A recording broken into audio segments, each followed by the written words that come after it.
दोस्तों, क्या कुरान हर काफिर को कत्ल करने, उसकी हत्या करने का आदेश देता है, हुक्म देता है? ऐसी गलत फहमी फैलाई जाती है, ऐसा झूठा प्रोपेगेंडा किया जाता है।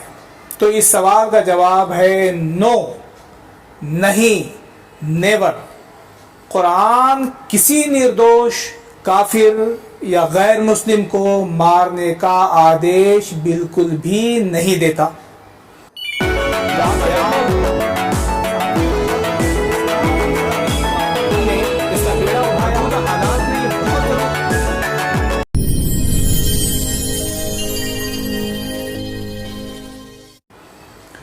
कुरान के अध्याय 32 श्लोक नंबर 5 में इसका खुला आदेश है। कहा गया कि जो शख्स या जो व्यक्ति किसी को कत्ल करे या किसी की हत्या करे बगैर इसके कि उसने किसी की हत्या की हो या उसने ज़मीन में फसाद बर्पा किया हो, तो गोया उसने सारे इंसानों को कत्ल कर डाला। यानी किसी निर्दोष की अगर कोई हत्या करता है तो कुरान ये कहता है कि वो ऐसा है जैसे कि उसने सारे इंसानों या सारी इंसानियत की हत्या कर दी। इसी श्लोक में कुरान आगे ये कहता है कि अगर किसी शख्स ने किसी व्यक्ति को बचाया तो गोया उसने सारे इंसानों को बचा लिया। तो कुरान में तो स्पष्ट आदेश है, कोई गलतफहमी पैदा होने का कारण ही नहीं है। इस्लाम निर्दोष मुसलमान और निर्दोष गैर मुस्लिम या आम तौर पर जिनको गलतफहमी के कारण काफिर कहा जाता है, उनकी जानों में या उनकी जीवन में कोई अंतर नहीं करता। यानी जिस तरह से एक निर्दोष मुस्लिम का कत्ल हत्या करना हराम है, वर्जित है, निषिद्ध है, वैसे ही एक निर्दोष गैर मुस्लिम की या काफिर की हत्या करना भी हराम है, वर्जित है, निषिद्ध है। और दोनों में कत्ल करने की जो सज़ा है वो बराबर है, यानी सज़ाए मौत। अगर आप किसी निर्दोष की हत्या करेंगे, चाहे वो किसी भी धर्म का हो, किसी भी जात का हो, किसी भी मज़हब का हो, तो इस्लाम कहता है कि फिर ऐसे व्यक्ति को सज़ाए मौत दी जाएगी।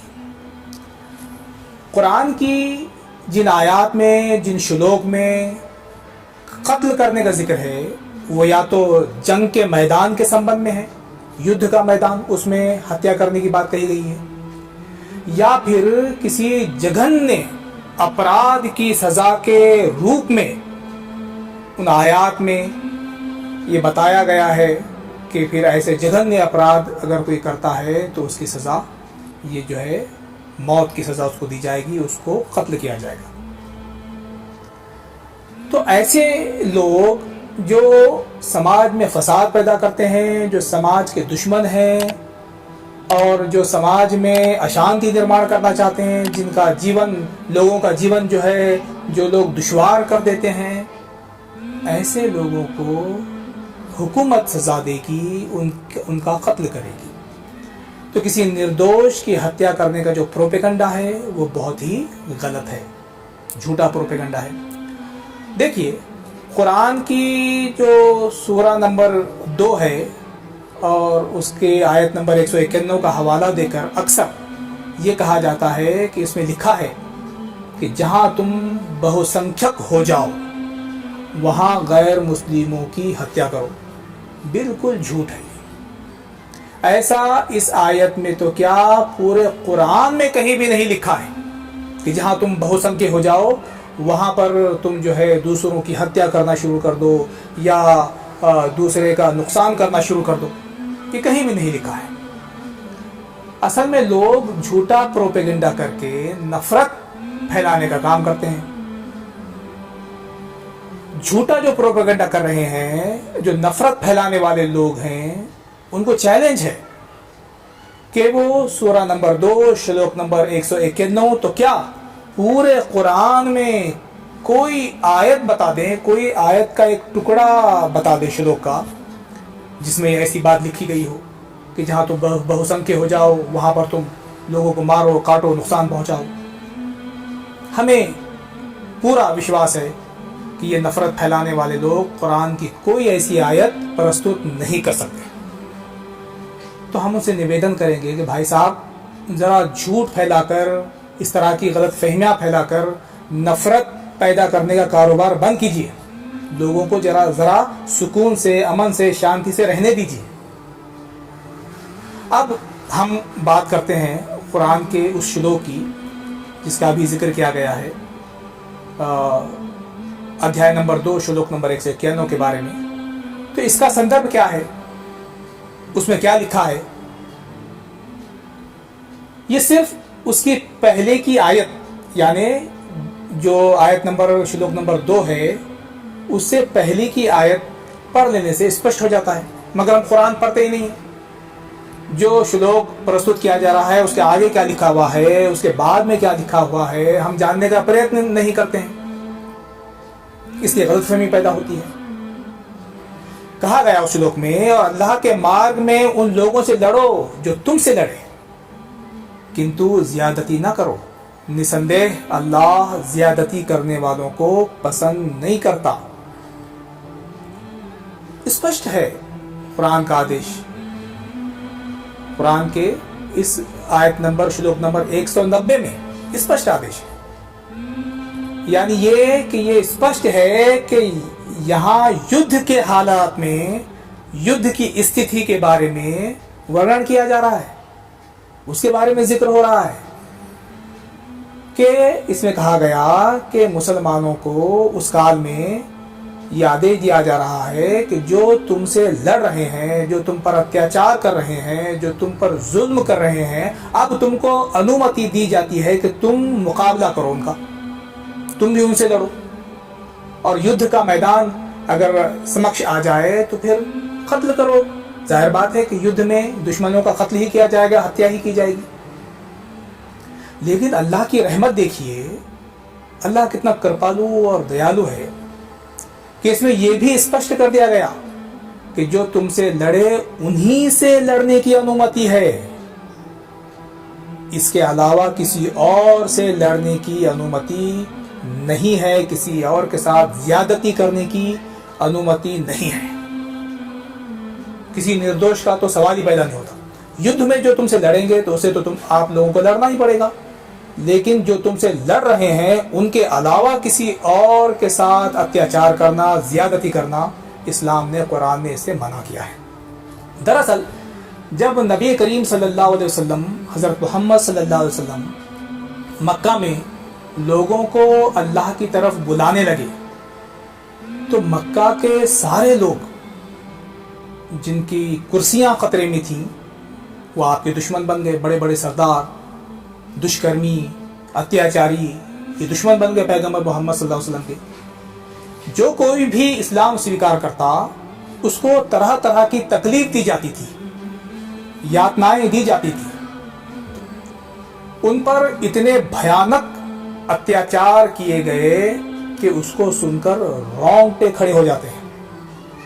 केवल एक ईश्वर को मानने के वजह से के कारण पैगंबर मोहम्मद सल्लल्लाहु अलैहि वसल्लम पर श्रद्धा रखने के कारण अत्याचार किया जाता था, बेतहाशा जुल्म किया जाता था, मारा पीटा जाता था। इस्लाम स्वीकार करने वालों पर मक्का के लोगों के तरफ से ये अत्याचार तकरीबन 13 वर्षों तक चलते रहे, और उन लोगों को 13 वर्षों तक उन पर जुल्म किया गया। कसूर क्या था? सिर्फ इतना कि उन्होंने इस बात को स्वीकारा था कि सिर्फ एक अल्लाह, वो एक ईश्वर, वो एक निर्मिक, जिसने सारे जहानों को निर्माण किया है, वही केवल प्रभु है, वही एक ईश्वर है, वही इबादत के लायक है, वही पूज्य है, वही उपास्य है, और उस एक के अलावा दूसरा कोई पूज्य, कोई उपास्य नहीं है। उसके साथ किसी को शरीक ना किया जाए, उसके बताए हुए आदेशों का पालन किया जाए, गरीबों और यतीमों पर अत्याचार ना किया जाए, हराम का माल ना खाया जाए, ब्याज के ज़रिए गरीबों पर जुल्म ना किया जाए, उनका खून ना चूसा जाए। उनका कसूर क्या था? वो कह रहे थे, वो इस बात को मान रहे थे कि झूठ ना बोलें, रिश्वत ना लें, अपनी बेटियों को, कन्याओं को जिंदा दफन न करें, शराब और किसी भी तरह का नशा न करें। ये अच्छी अच्छी बातें जो समाज और देश निर्माण के लिए बहुत ज़रूरी हैं, अमन और शांति के लिए बहुत ज़रूरी हैं, ऐसी बातों पर वो अमल कर रहे थे। यही तो उनका कसूर था कि 13 वर्षों तक मक्का में सताए गए। लेकिन मक्का के सरदारों को ये बातें कबूल नहीं थीं और उन्होंने मुसलमानों पर 13 साल तक कठोर अत्याचार किए। और जब वो इस्लाम को बढ़ने से ना रोक पाए, इस्लाम एक नेचुरल रिलीजन है, एक नैसर्गिक धर्म है, जीवन व्यवस्था है, वो बढ़ेगा, आगे बढ़ेगा, वो रोक नहीं पाए उसको, सरदार भी रोक नहीं पाए। तो उन्होंने हथियार का इस्तेमाल किया, ताकत के दम पर मुसलमानों को ख़त्म करने की उन्होंने ठान ली। उन्होंने ये इरादा कर दिया कि अब ताकत के बलबूते पर, तलवार के बलबूते पर इस्लाम को रोका जाएगा, मुसलमानों को रोका जाएगा। और इस बात के लिए मजबूर कर दिया मुसलमानों को कि वो अपनी जीवन भर की कमाई, अपना सारा कारोबार, अपना घर बार, अपना वतन, अपना शहर छोड़कर मदीना चले जाएं।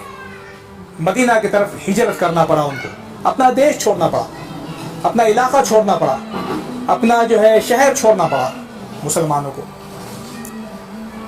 गौर करने वाली बात यह है कि इस पूरे अरसे में, यानी 13 वर्षों तक अल्लाह ने मुसलमानों को, अपने ऊपर अत्याचार करने वालों को, यानी वो लोग जो मुसलमानों पर जुल्म कर रहे थे, अत्याचार कर रहे थे, उनको किसी भी तरह का जवाब देने की अनुमति नहीं दी थी। इन 13 सालों में मुसलमानों को अनुमति बिल्कुल भी नहीं थी कि वो लोग जो अत्याचार कर रहे हैं इस्लाम लाने के कारण, तो वो उनके ऊपर जो है कोई जवाबी कार्रवाई करें।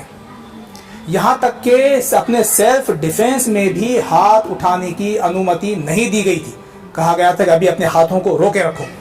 कई मुसलमानों ने इस बात की इजाज़त मांगी थी उन 13 वर्षों में कि हमें जवाब देने का जो है आदेश दिया जाए, अनुमति दी जाए, लेकिन उन्हें सिर्फ सब्र करने का ही हुक्म दिया गया और बदला लेने की इजाज़त नहीं दी गई। यहाँ तक कि कितने ही मुस्लिम इन अत्याचारों को सहते हुए अल्लाह को प्यारे हो गए। उनको जो है तो वो स्वर्ग उनको प्राप्त हुआ, सिधार गए दुनिया से अत्याचार सहते सहते। लेकिन कुरान ने अभी अनुमति नहीं दी, कहा कि ठहरो, अभी सब्र करो। और अंततः जब 13 वर्षों के अंतराल के बाद मुसलमान अपने घरों से निकाल दिए गए और मदीना में जाकर उनको शरण लेना पड़ा, मजबूर होना पड़ा, इसके बाद भी मक्का से निकलकर मुसलमान जो है मदीना चले गए, पैगंबर भी मदीना चले गए। इसके बाद भी मक्का के जो अत्याचारी, जिसे काफिर हम कहेंगे, उनको चैन नहीं मिला और उन्होंने मुसलमानों को ख़त्म करने के लिए पूरा एक लश्कर तैयार किया, फौज तैयार की। वो लेकर निकले और वो हमला करने के लिए जो है तो आते रहे। और 14-15 साल के अंतराल गुजर जाने के बाद फिर मुसलमानों को ऐसे जालिमों को जवाब देने और उनसे जंग करने की अनुमति दी गई जो उनसे जंग करने के लिए आए हैं, जो लोग उनसे युद्ध करने के लिए आए हैं। मक्का से मदीना जाने के बावजूद भी, मदीना जाने के बाद वहाँ भी जब इन अत्याचारी काफिरों ने सुकून से रहने नहीं दिया, जंग जो है तो करने के लिए आए, फौज लेकर आए, तब उनको अनुमति दी गई कि तुम अब जो है युद्ध के मैदान में, जंग के मैदान में उनका मुकाबला करो और जंग के मैदान में फिर उनको मारो और काटो। यह है उस सूरह के संबंध में, उस आयत के संबंध में। इसके आगे फिर आयत जो अध्याय नंबर 2 और श्लोक नंबर 191 आती है, वो है इस स्थिति में अब ये आयत प्रस्तुत की जा रही है कुरान के माध्यम से। ये आदेश दिया जा रहा है, कहा गया कि जहाँ कहीं उन काफिरों पर, अत्याचारियों पर काबू पाओ, उन्हें कत्ल करो और उन्हें निकालो वहाँ से जहाँ से उन्होंने तुम्हें निकाला है। इसलिए कहा गया, कुरान कहता है, इसलिए कि फितना, उत्पीड़न, ये हत्या अर्थात कत्ल से भी बढ़कर गंभीर गुनाह है। लेकिन कुरान कहता है, लेकिन मस्जिद हराम अर्थात काबा के निकट तुम उनसे न लड़ो जब तक कि वो खुद तुमसे वहाँ युद्ध ना करें। जब तक वो खुद तुमसे युद्ध ना करें तुम उनसे ना लड़ो, तथा यदि वो तुमसे युद्ध करें तो उन्हें कत्ल करो। ऐसे इनकारियों यानी इनकार करने वालों को ऐसा ही बदला दिया जाता है।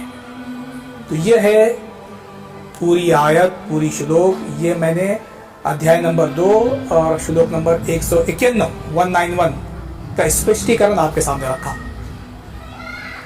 अब ये जो आयत मैंने अभी आपके सामने रखी, जाहिर है कि जंग के मैदान में जब अंततः लड़ने की अनुमति दी गई तो यही कहा जाएगा कि जब वो तुमसे लड़ने आए तो उन्हें जहां पाओ वहां कत्ल करो। जब वो तुमसे लड़ने आएंगे तो तुम्हें कत्ल करने के इरादे से आएंगे। तुम अगर जवाबी कार्रवाई नहीं करोगे तो मिट जाओगे, खत्म हो जाओगे, है ना। ये तो नहीं कहा जाएगा कि जब वो लड़ने आए तो पीठ फेर कर भाग जाओ, उनसे लड़ो मत, इधर उधर छुपते फिरो या अपने आप को कत्ल कर दो, मर जाओ खुद तुम। अगर कोई तुमसे लड़ने आए, तुम्हें कत्ल करने आए तो अपनी गर्दन उनके सामने पेश करो, क्या हो भाई हमको कत्ल कर दो, ऐसा तो नहीं कहा जाएगा। इस आयत के ही शब्दों से ये भी साफ हो जाता है कि उन्हें उस जगह से निकालने के लिए कहा जा रहा है जहां से उन्होंने खुद मुसलमानों को बाहर निकाला था, और उस जगह पर अब कब्जा किए हुए वो अत्याचारी लोग, वो अमन के दुश्मन लोग, वो शांति के दुश्मन लोग, वो कब्जा किए हुए बैठे हुए थे। फिर इस आयत में एक बार फिर खबरदार भी किया गया है। ये कुरान की विशेषता है, इस्लाम की विशेषता है, अल्लाह के आदेश की विशेषता है।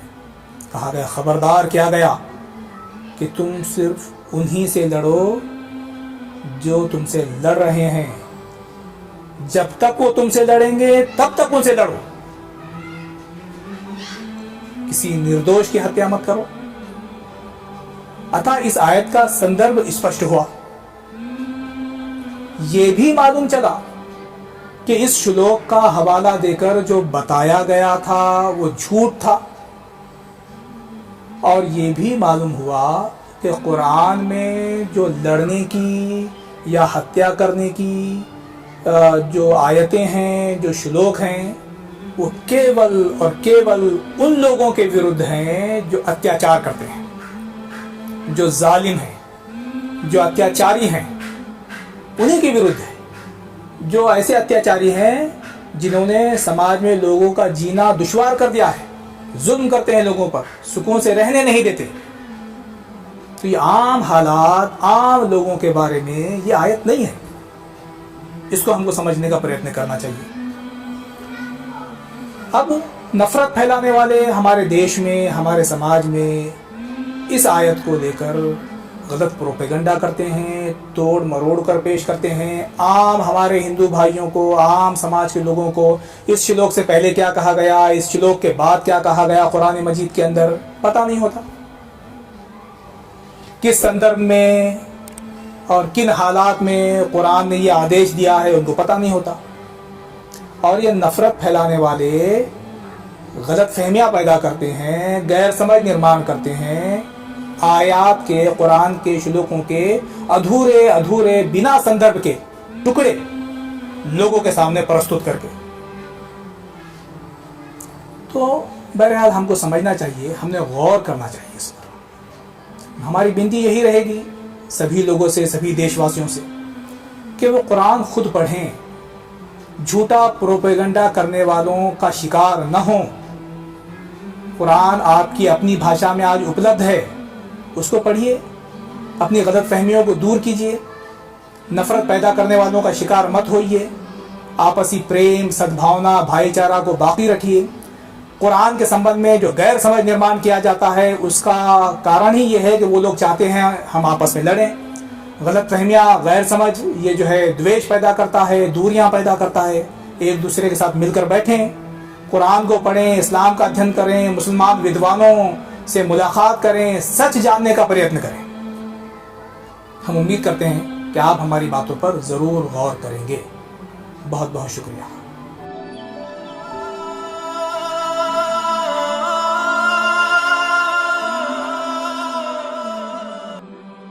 Subscribe now and press the bell icon. Never miss an update.